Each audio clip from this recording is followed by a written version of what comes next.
Hi, everybody. I'm Sam. Hi. Good morning. When does the thing works? It does. Awesome. So this presentation is going to sound probably very, very familiar to some of the presentations I've done in the past. This is the Wi-Fi Pro Slack group update.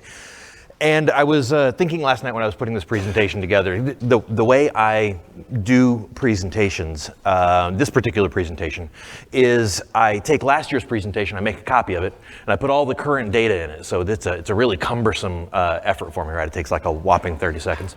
And I'm doing this and I'm like, gosh, this feels kind of repetitive. And then Keith on day one said, hey, how many first timers are here? And like half the room raised their hand. I'm like, oh, well, maybe this will be valuable to like a whole lot of first timers who have never seen it before.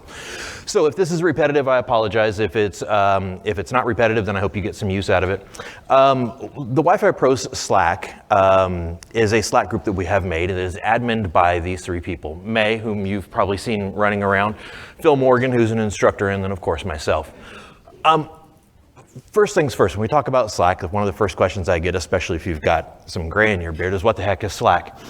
Slack is a cloud-based collaboration tool. That's their marketing term pulled straight off their webpage. Those of you over 40, it's the modern version of IRC, right?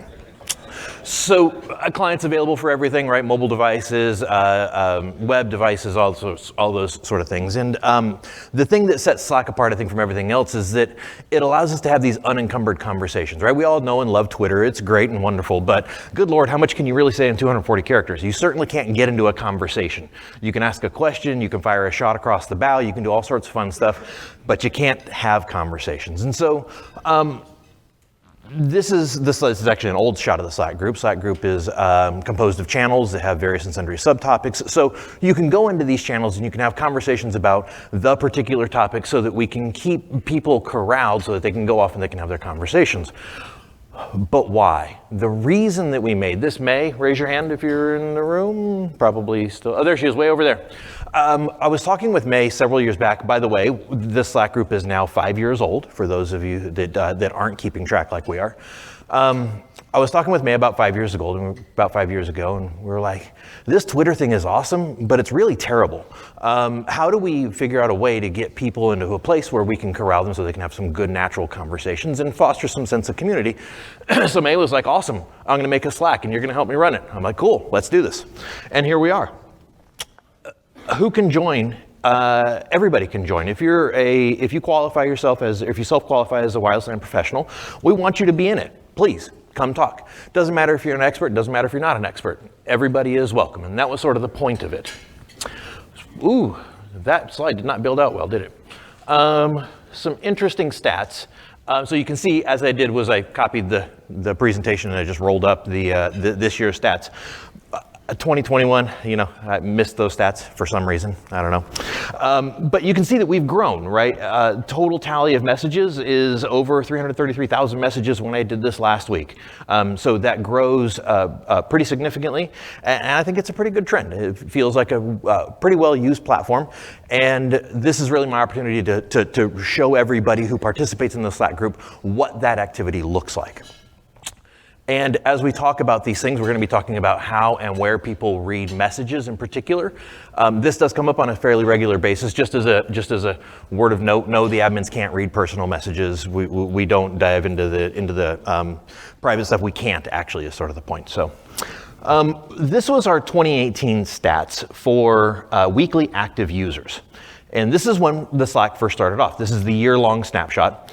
And you can see from 2018 to this should be 2019 to 2020. I don't know what happened there on February 2020. Something caused a spike.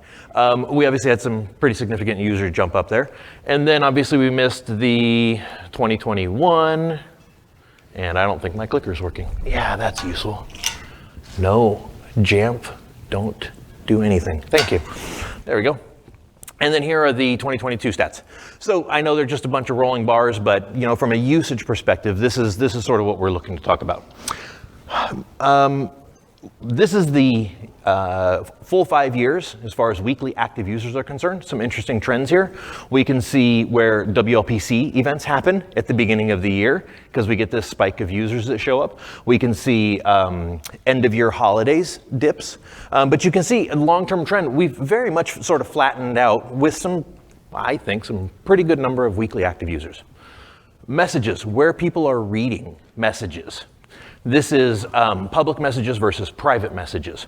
This is the 2018 trend. And so just to compare year over year, this is 2018, this is 2019. So you can see that the private messages have sort of petered off and everything is transitioned to public. This is 2020 and 2022. You can see that we've had an increase in private messages and sort of a corresponding decrease in public messages, which tells me that people are continuing to use the Slack group, right? Because we have a bunch of weekly active users that are still pretty high, but it looks like we are being used as almost a private messaging platform for a lot of people, which is awesome. It's great. I think that's a really fantastic thing. This is the overall over the life of the Slack group. So this is all 5 years. Again, public messages versus private messages where people are reading them.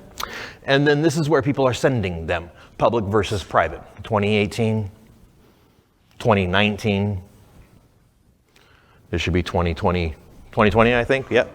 And there's some interesting stats here where we start seeing where messages are being sent versus sent public versus private, where sometimes we actually see this peak come up where there are more private messages being sent than public messages. And then, of course, 2022. And then, of course, the lifetime stats, which is just a phenomenal chart to look at as far as I'm concerned. What's that? It looks like a sound wave? Yeah. So how can I join?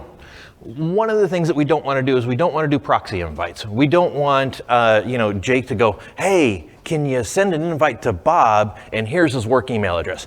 I have no idea who Bob, well, I guess I do know who Bob is. Let's pick somebody else. I don't know. Somebody who I don't know, largely because your accounts are tied to your email address. Not a lot of people like to use their work email addresses. I don't know what their preference is, those sort of things. So we try not to accept proxy invites really for anybody. We like to have everybody who is on the Slack group to have contacted us in some way, shape, or form. The one exception is here at WLPC where we open up registration to everybody who's in the room. Please tweet this information, right? This is the information we want you to share, which is if you want to come in on the Slack group, contact May, Phil, myself, or email the admin at the Wi-Fi Pro Slack group with May. Is that 2 S's? Yes. 2 S's. There you go. Contact us any way you can. Raise your hand, holler at me, send smoke signals. I don't care. Please don't tweet this one. This URL is for WLPC attendees only. This is the URL that Keith put up on the screen on day one. If you go to the URL, you can auto-register. Instead of taking a picture for yourself, we do recommend, hang on just 1 second. We do recommend using your not work account. When you sign up, you're gonna get this message that says, hey, we suggest you use your work email address. Probably don't do that. We do have some folks who change organizations every once in a while and they're like, hey, I wanna get back into the Slack, send me an invite again. Next time, use a private one. That's the QR code for the URL. If you are not yet in the Slack, you should be able to scan this with your phone from your seat, and this should take you right to the registration URL, and you should be able to auto-join. I'll leave that up for just 1 more second. Waiting for all the phones to go down. Okay, too late.